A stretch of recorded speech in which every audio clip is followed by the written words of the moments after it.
we seek consistency clear around the world. Its own worldwide accreditation system. No other denomination or group does that. Now some say, well, we thought the Catholic Church was bigger and whatnot. They have more numbers, but they are not organized like the Seventh-day Adventist Church. They have dioceses, and they are an entity unto themselves. So what the next diocese down the street is doing may have no bearing upon what this one here is doing. We are the only organization that has worldwide organizations such as the teacher certification and school accreditation. So this journey to excellence is something that we have been on for a long time, and God has blessed it in a major way. This little lady here had much to say about education. Well, why did she write about education? What motivated her? I want to share with you a few things that did so. Youth on the threshold of life might be ready to take their place as good citizens. But they would be well prepared for the practical experiences of living. If all we have are facts in our brains and we have no ability to do anything with it, what do we have? Not much. Not much. They would be fully developed physically. We'll talk about that, but that is a challenge in this world today in our schools because of demands in other areas. That they would be God-fearing. They would have characters untarnished and hearts true to principle. That they would know what to stand for and realize that it's worth doing so. Why were Seventh-day Adventist schools started in the first place? Well, let's take a look. First, it was to provide an environment free of harassment for our children. They didn't have that in public schools. And you will remember that somebody said earlier this week, we can no longer send our young people to public schools because it is not safe. And that was a long time ago. So to provide an environment free of harassment for our children and that teach our beliefs. That's why we have our schools. We want to teach our beliefs, the Seventh-day Adventist Church beliefs, to our children. Some people say, well, to help them learn about Jesus. Well, the Baptists want that too.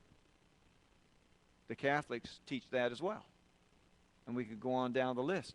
But we have our beliefs that we believe God has given to us as His church. And it is up to us to perpetuate those beliefs in the lives of our young people. And provides true education. True education. And that is the harmonious development of what? Well, yes. It is to develop the character, but it is the physical, the mental, and the spiritual. Spiritual being the foundation. That's what it's all about. The shaping of minds of our children is critical. And if that's true, it matters where we send our children to school. We need to send them where Jesus is invited into the classroom every day. I think of the story of the teacher of this one-room school that had been there for many years. And they were coming back as alumni to celebrate her retirement. And these individuals that gathered there were very successful people. Doctors, lawyers, teachers, homemakers, you name it. And just about every one of them said, this little teacher made the difference in my life, made a significant difference. And so they went to her and said, tell us, what did you do that made such a difference in the lives of these children that sat before you on a daily basis? And she says, you know, I don't know that I can put my hand on anything specific. But I do know this. I would get there every day early enough to stand before the desk of every child and lift them up to Jesus Christ. Do you think that made a difference? If she didn't do anything else, what a difference. To say, Holy Spirit, be here at this desk to welcome this child today.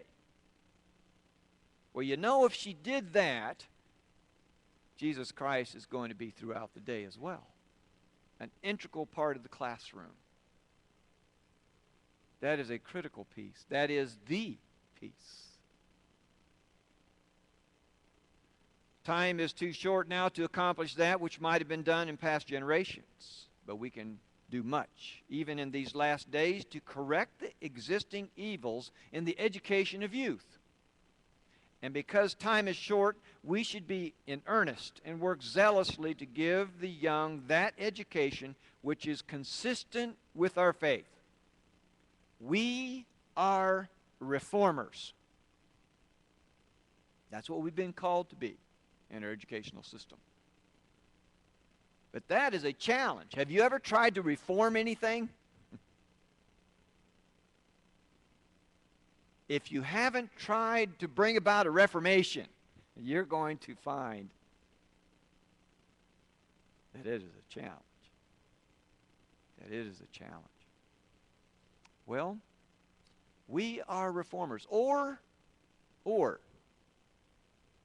do we find ourselves too easily being conformers? Because there are a lot of pressures out there on our schools and on our teachers. Here's what we believe, and we talked about it. And you'll recall this little thing. You remember those days? Where you have the spiritual as the foundation, you have the physical and the mental, everything's nicely balanced. Here's what may be happening today. Have you seen that? The mental is the foundation that drives everything. There's a little bit of physical and a bigger part of spiritual, but we have this stuff down there that's driving everything. It's out of balance. Reforming is a task that is ongoing forevermore. Teachers will agree when I present this to them. Yes, we see the challenge, but here's what happens. Parents seem to want something other than what we believe. You remember yesterday we talked about 1 Samuel 8? Remember that? We want a king so we can be like all the other nations. I see that happening. And the pressures then being put upon the school to do things that work against Reformation. Parents want more math, science, history, more AP classes, more dual credit courses, ACT, SAT prep, larger scholarships. Now, not saying there's anything wrong with that, but if that becomes the focus, we lose out on what we really are intended to be doing. Would you agree? Those things are important, but they are not the important thing. Some parents say, we don't want what God has to offer. We know what is best for our children. We want the education like the world has to offer. We want our young people to have an opportunity to go to college, get a great scholarship, and get this high-paying job. Have you heard those words before somewhere? It used to be that there was a desire on the part of young people coming out to find places to minister. But many times now when you ask them, about their goals that are a little different. Well, I want to get a good paying job. I want to get a nice home and a car, and they list those things. And that has been put into their minds by what this world is saying is important. The accumulation of things. Romans 12:2 says this, though. Don't copy the behavior and customs of this world, but let God transform you into a new person by changing the way that you think. That is a part that our schools play, to change the way our young people think from what the world is trying to present. Christ's ambassadors are to have nothing to do with consequences. They must perform their duty and leave the result with God. Now that's not easy, because the pressures that come upon them say, well, you know, we may lose students over this. Enrollment is a big challenge today in our schools. Are you aware of that? Because of the values that are being manifested in some of the homes. They don't value Seventh-day Adventist education like we used to. And so when you bring about a reformation or an attempt at a reformation, there's a fair amount of pushback in some situations. 1 Samuel 8. So Samuel told all the words of the Lord to the people who asked him for a king. Nevertheless, the people refused to obey the voice of Samuel and said, no, but we will have a king over us, that we may also be like all the nations. Let us not forget that, because that is put in the Bible for a reason. Do you know why we study history? So we don't repeat it, or if it's a good thing, we do repeat it. Well, this is something that definitely is not a good thing, and we do not want to be repeating this again.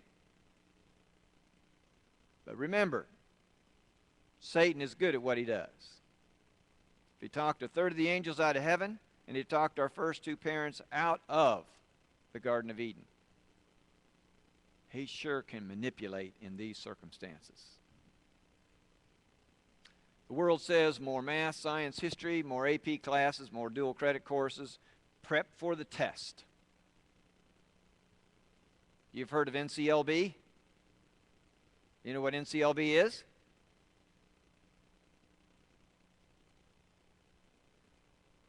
No Child Left Behind.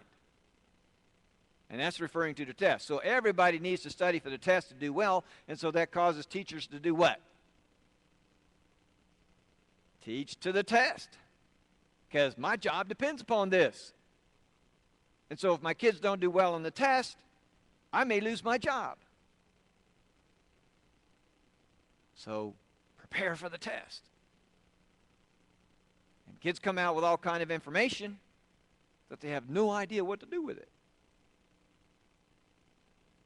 If you have opportunity to interview individuals that come out of college, you would be amazed at how those interviews go. What? I have to come to work every day? I don't get my summers off anymore? What kind of job is this? You know, I mean, that's true. And some even bring their parents with them to the job interviews. Helicopter parents are hanging around the whole time. It's pretty interesting. Desire of Ages. It is not the highest work of education to communicate knowledge merely, but to impart that vitalizing energy which is received through the contact of mind with mind and soul with soul. Teachers have the opportunity to share with young people the value system of the Seventh-day Adventist Church and why they are involved in that work. What a wonderful opportunity. And if you've never taught, you have no idea the challenges that exist to contain the energy and direct it All these young people that sit before you 6 hours a day. What a challenge. But because we speak to only knowledge, if we follow what the world is saying is important to prepare for the test, then that is how we get this out of balance situation here. We don't have time for the physical anymore. We've got to be preparing for the test. So these kids can't be out playing around. That's not important. And then we slide in the spiritual. But this whole thing called curriculum drives everything if we're not careful. Bill Daggett, who is the CEO of International Center for Leadership, has done a lot of study about the things that are important in education. And he has two statements that are obvious, but we don't think about them. The things that are that have the least meaning in life are the easiest to test. It's easy to test for facts, isn't it? Those things that have the most meaning in life are the hardest to test. The value system, how a person thinks, how they can articulate on a piece of paper, how they can put to use those things that they have learned.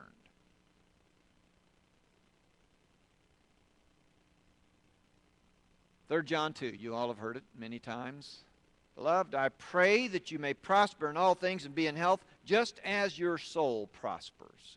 That's pretty important then, isn't it? The physical is something that we cannot turn aside. There has to be a balance there. But it's being pushed away. What is the most dangerous thing you'll do today?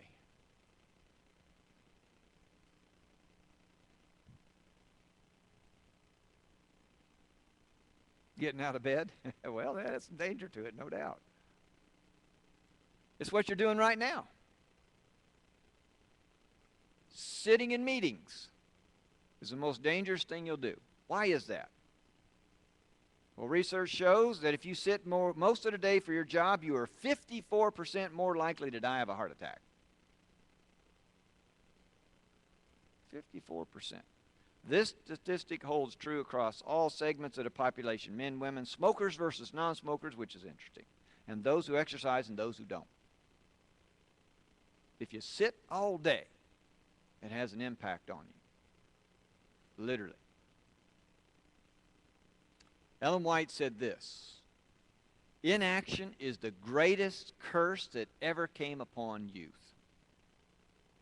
And yet the push is more and more to keep them at that desk, studying and preparing, getting all these facts in their brain. We don't have time to go out and be involved in physical activity.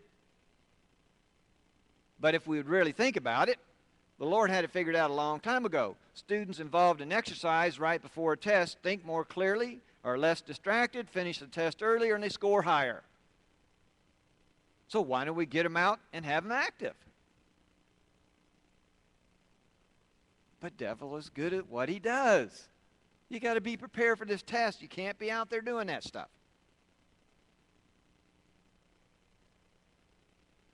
I want to share with you what our young people are ending up going out and actually doing, what the future of work looks like.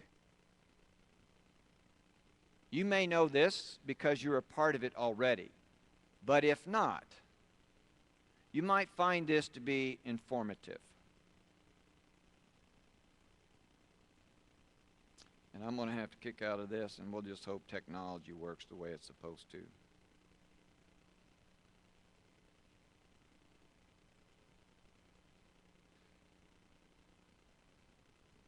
If it doesn't, I'll have to tell you the story instead. Here we go.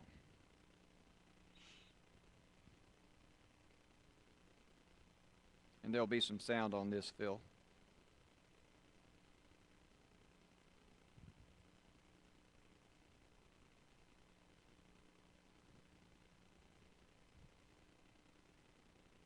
I have it plugged in.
did you envision the future of work to be like that? And that's what is going to be reality for our young people. Well, it is reality now. Sir? Oh, well, absolutely. Being able to work from wherever, I know that personally because I do. I can work virtually going down the highway. The Lord has blessed me with a co-pilot that if I'm in trouble and I need to get work done, my wife can drive and I can go down the highway and I can be connected wherever I am. That's a real blessing. But our young people have to be prepared for that. They have to be a part of that. And so we have to make sure that we prepare them in a way that they experience those kind of technologies. And I'll share with you that journey that we're on here in the Southern Union in a little bit.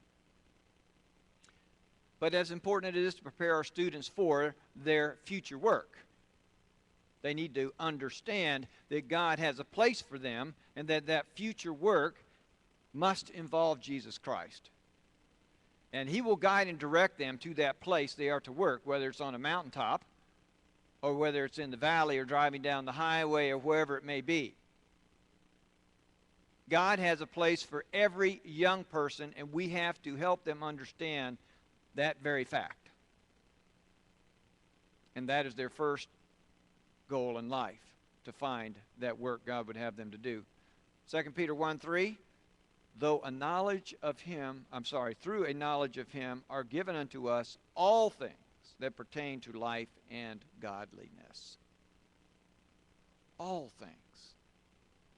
But the world is pushing all kinds of things that speak against that. How can a God guide you that you cannot even see, or that you've never been a part of as far as interacting directly?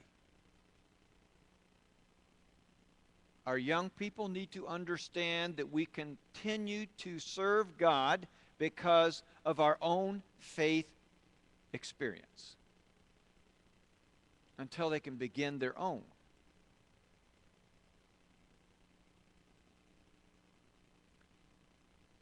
Back in 2002, the North American Division put together a document called Journey to Excellence. And in there it outlined the program for our schools across this country and even around the world. Many have been borrowing from that. In the Southern Union, we have done some things that work with the Journey to Excellence. Now, in this journey across the North American Division, we've done many things right, and I want to share some of those with you, and it would be starting right here in the Southern Union. How many of you have heard of the Adventist Edge? Okay. So now, we'll see how good of students you have been. EDGE is an acronym. What does that stand for?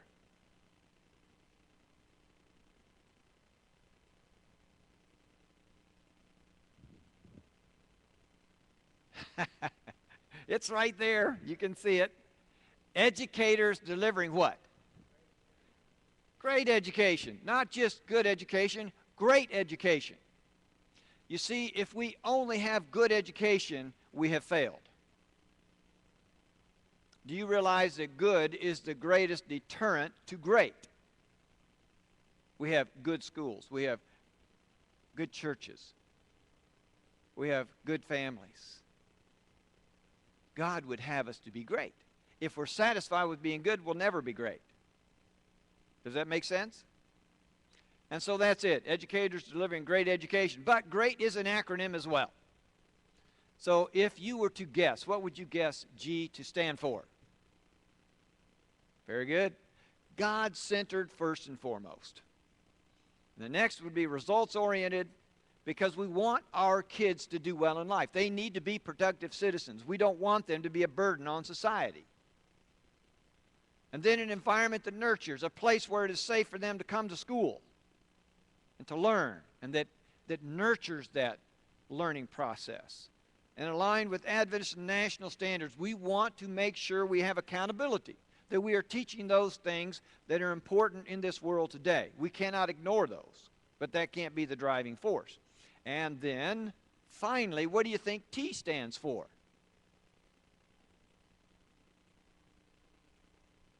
I'll give you a little hint.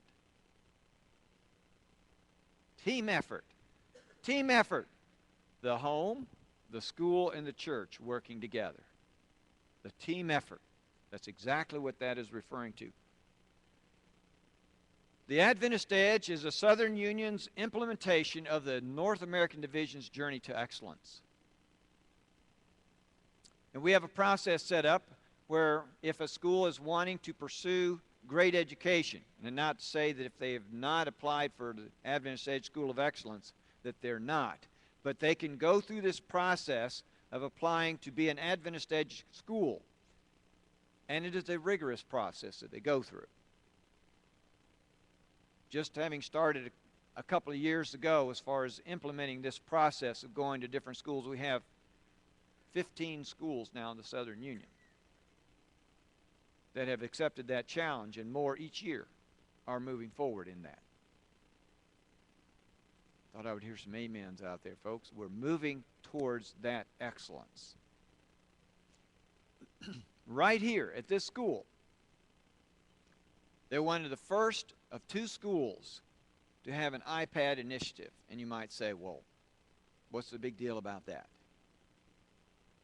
Let me just give you a little clue.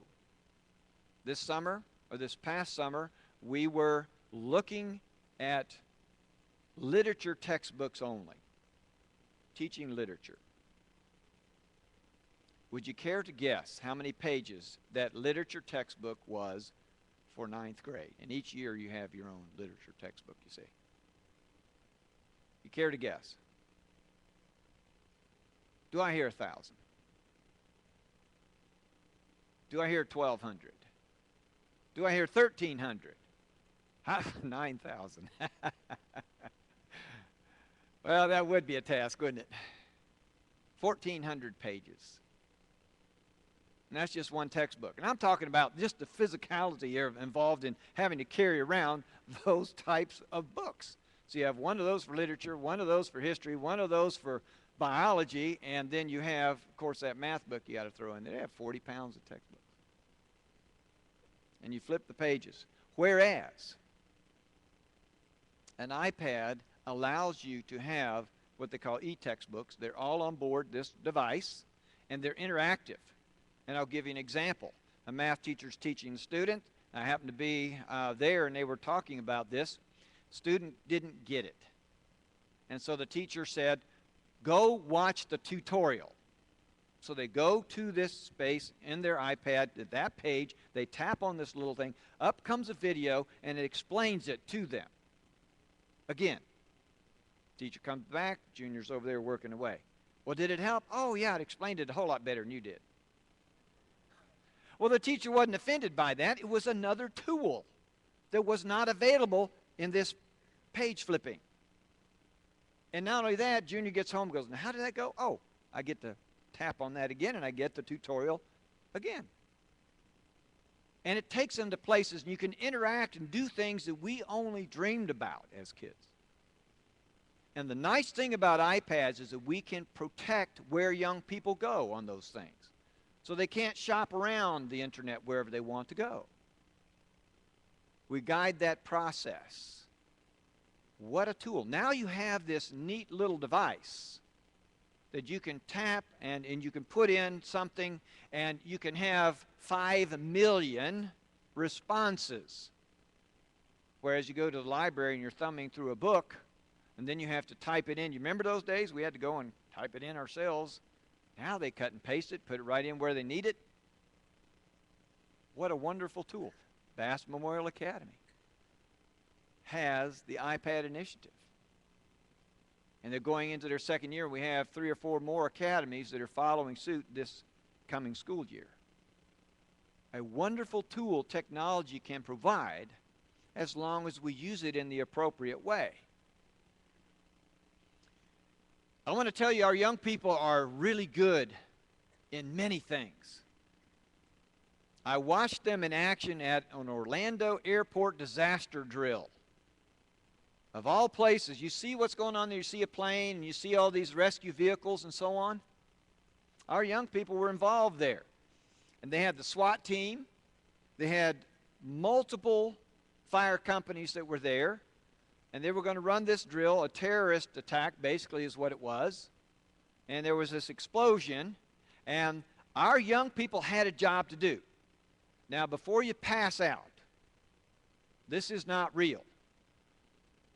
This was their job. They had to do something called moulage. Moulage is making up a person to look like they have an injury that they don't really have. This was their first time at it. That looks pretty real to me. And you know, another shard of glass in this person's arm with a burn because there was an explosion. And you know, this injury to the head, I mean, that looks pretty real. This was their first attempt at doing moulage, and they did such an outstanding job. The guy said, we want you all to be involved every year. And next fall, we're going to do this disaster drill that's going to involve the whole city. Our young people made up 300 people with moulage, and they were sent out to all the hospitals to be examined and treated according to the injury that they were to have. And it was interesting to watch because those that went said people kept coming back and checking on us to make sure we were okay. They couldn't believe that whatever we had wasn't real. Our kids are good at stuff. And I saw them right here in this gym at Katrina. We had 1,200 young people come through working in this conference, and their lives were changed because of the difference they were able to make in the lives of those that had such a great need. Right out here, 600 to 1,000 cars every day came through to get food and water. And down at Waveland, they were able to serve and do many things that changed their lives. They did it in a wonderful way. Todd and his wife have been down there for years. Appreciate that. Orlando Junior Academy, right there in the middle of Orlando, had their garden. Kids were able to see things growing, understand the concept, and put it to use. In fact, they would go along with Farmer Bob here, and they would get that stuff together, and then they would go in and they would actually cook it. There was a lady that was volunteering to come in and show them how to prepare it. So they would take it from the seed all the way through to the preparation. That's a learning experience for them. And we're getting involved in service learning. Service learning is where you take what you have learned and have a practical application for it. And maybe we'd take something like Habitats for Humanity. And they go out and they get involved and they say, now, you know, we need to know the number of squares of shingles for the roof. We need you to figure that out. What are they using?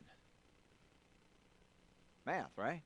We need to know how much concrete for this driveway, so you need to figure out how many square yards they have to have for this concrete to do this driveway. And we want you to do research on this community and understand why Habitats for Humanity chose this community here. And we want you to write it up because it's going to be published. Well, you got to write it up pretty good if you're going to be published. Do you see where I'm going with this? Service learning is a practical application of what kids are learning in school. We believe that it's very important. And we're moving back into that concept because that's why our schools were started in the beginning. How can we serve the community and learn how to make a living along the way so we can serve Jesus Christ? If they do that, they learn more, they score higher on tests, they remember things longer, and they're more focused. I believe there's not much difference between A students and F students when it comes to information. I have found that F students forget the information 5 minutes before the test. A students forget it 5 minutes after the test. But they both forget it unless they use it. So you see, information itself really doesn't have a whole lot of application unless we put it to use. Service learning, very important. And we have fewer discipline problems along the way because they're doing something meaningful. Ben Franklin said, tell me and I forget, teach me and I remember, involve me and I learn. That's very important, to involve our young people. Cognitive Genesis study, and I'm running out of time here. I'm going to run down quickly. How many of you have heard of Cognitive Genesis? If you've not heard of Cognitive Genesis, I'm going to share some things with you that I hope will help you understand more clearly than ever before our schools are taking care of business. The achievement results from these tests, we had 30,000 young people that were studied across this country. Seventh-day Adventist young people. We wanted to test them to see how well they would score based upon what they should be able to do. So we gave them a test that would test them for what they should do, and this is the results of what they actually did. Overall achievement composite was above the national norm in all grades, 3 through 9 in grade 11. The scores were above average by almost 1/2 of grade level. Achievement was above average for all subject areas: reading, language, arts, mathematics, social studies, science, and sources of information. All of those areas.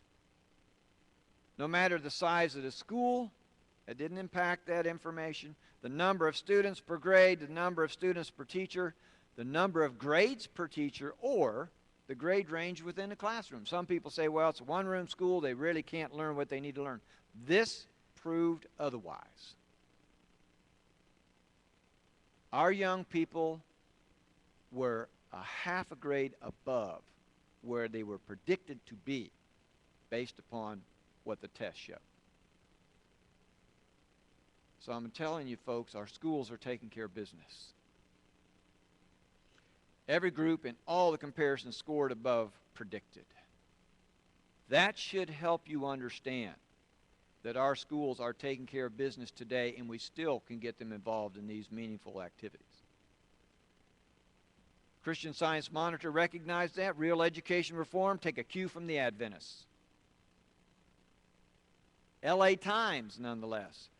The conversation, pursuing successful education reform might mean going the way of Adventists. They are recognizing this. We wrote secondary standards for our schools because we understand it's not possible for us to cover everything that is out there. What is the essence that young people need to know? And so we developed our own based upon God's standard.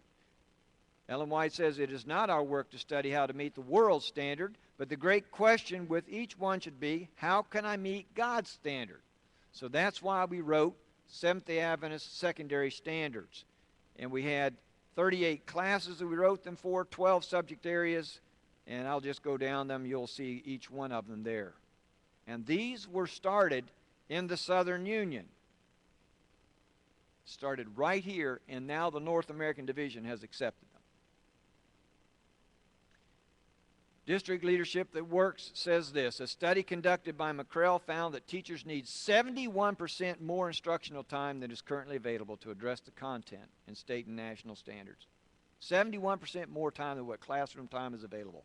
It's not possible. So we had to get down to the essence of what young people really need to know.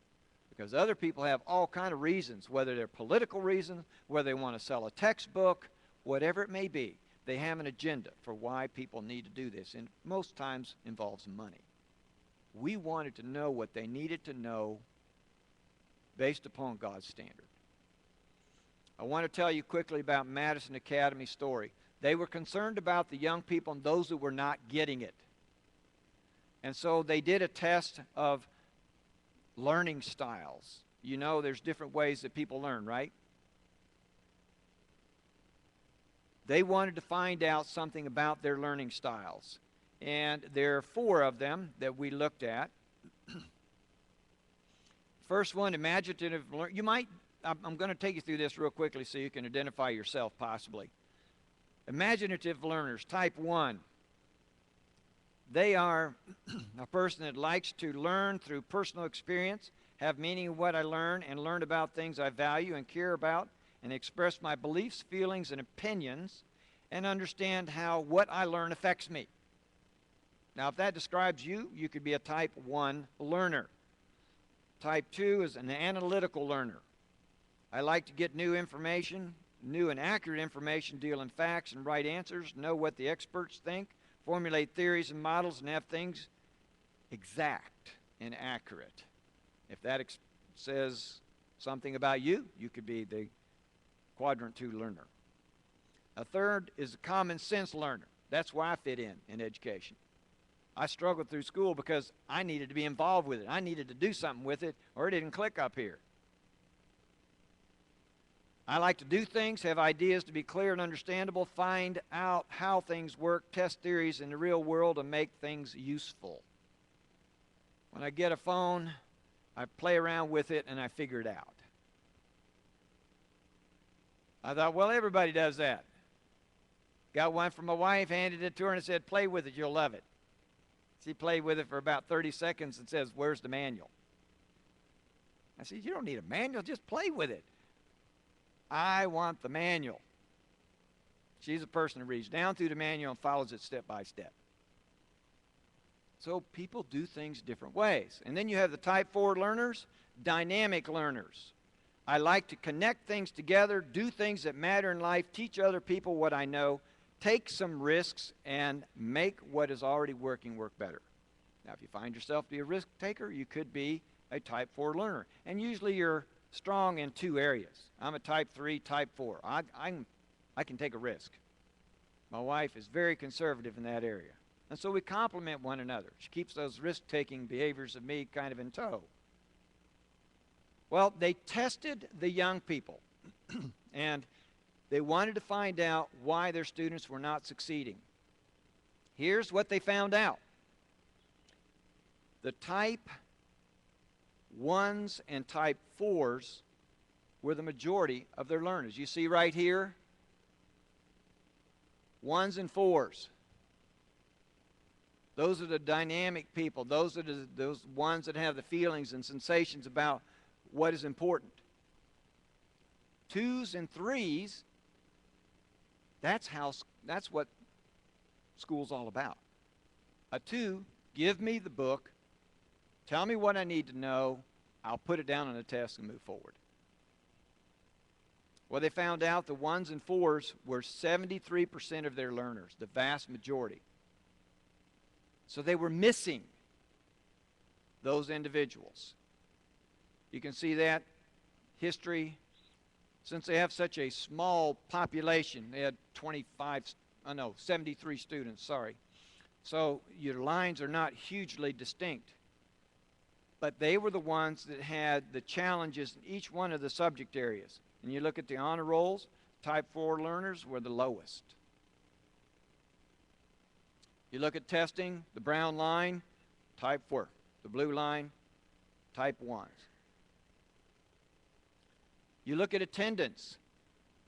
1s and 4s had the big attendance problems. They don't like school.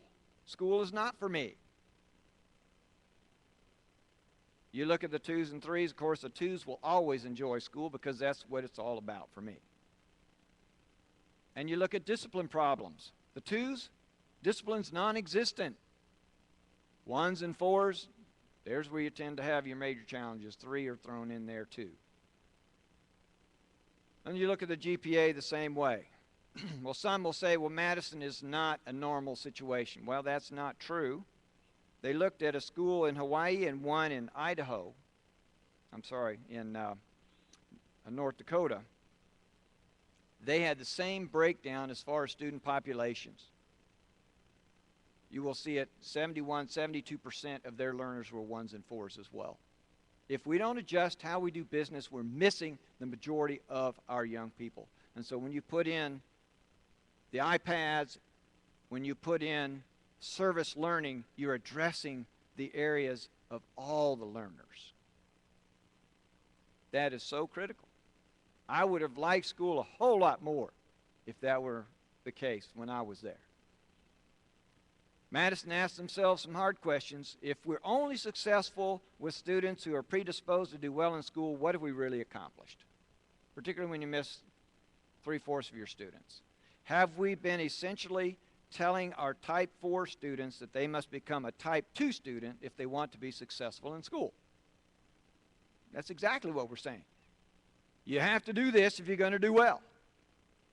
How likely is it that that's going to happen then? Not very. Well, here's what this gentleman that we all revere as far as a bright mind had to say. Everybody's a genius, but if you judge a fish by its ability to climb a tree, it will live its whole life believing that it's stupid. When he started out in school, Albert Einstein felt he was stupid because people didn't understand how he learned. I believe that our kids are many times laid on the altar then of curriculum. Does that make sense to your brain?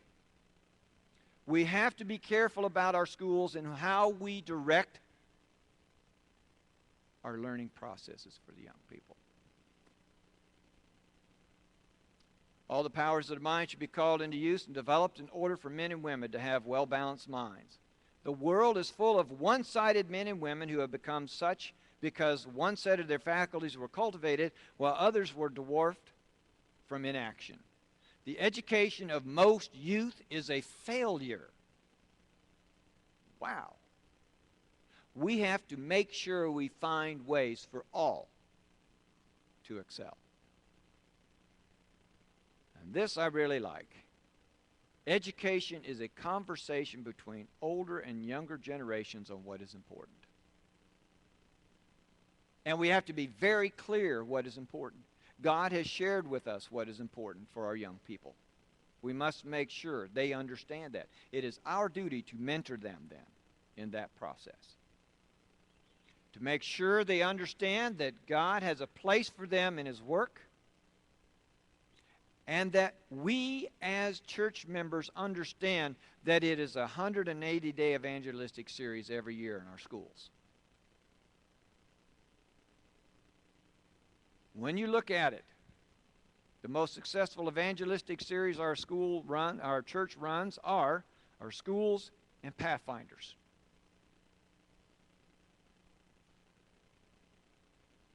While we should put forth earnest efforts for the masses of people around us and push the work into foreign fields, no amount of labor in this line can excuse us for neglecting the education of our children and youth.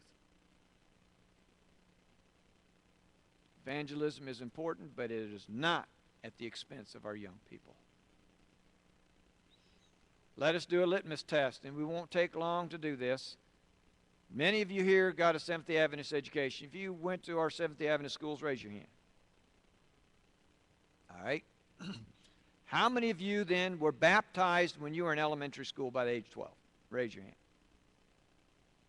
How many of you were baptized in academy?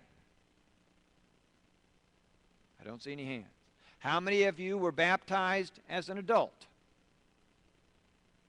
All right, I see a few hands. But you get the gist of what I'm saying? At age 12, most of us, even in this room, were baptized. And it came about through the process of working through our schools and our church and our home together. Our kids told us in Value Genesis, the longer I remain in Seventh-day Adventist schools, the more likely it is that I will stay in the church.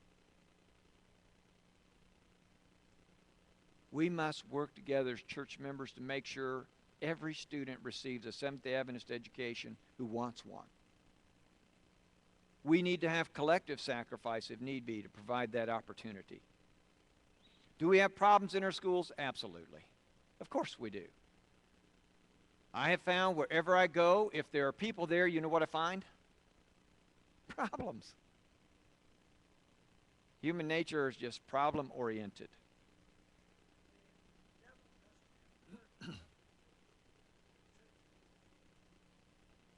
Okay. He said the devil doesn't have to work in public school. The church school is where Satan has to work.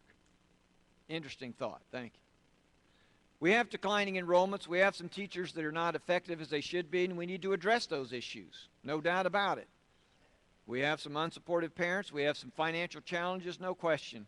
We have distracted students. ADHD is becoming more noted, and all these things that are bombarding their minds. For them to sit down at a desk is difficult for them to do for a period of time because they're not involved in something that's exciting. And we have discipline issues. Certainly we do.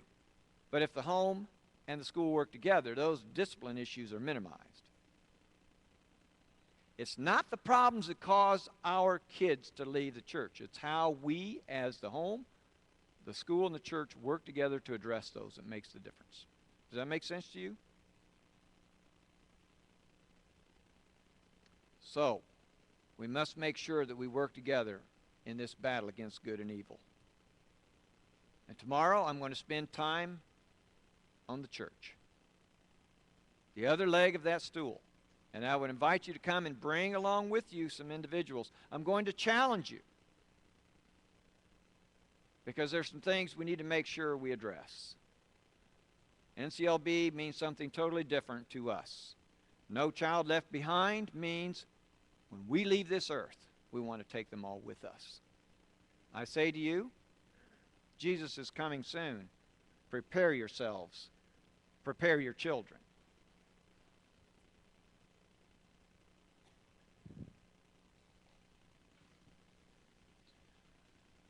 Let's bow our heads in prayer. Father, we give you thanks for what we've learned this morning. We want to accept the challenge. You've called us to be the head and not the tail, Father. And we pray this would be true in our educational system. Keep us faithful to our calling is our prayer in Jesus' name. Amen.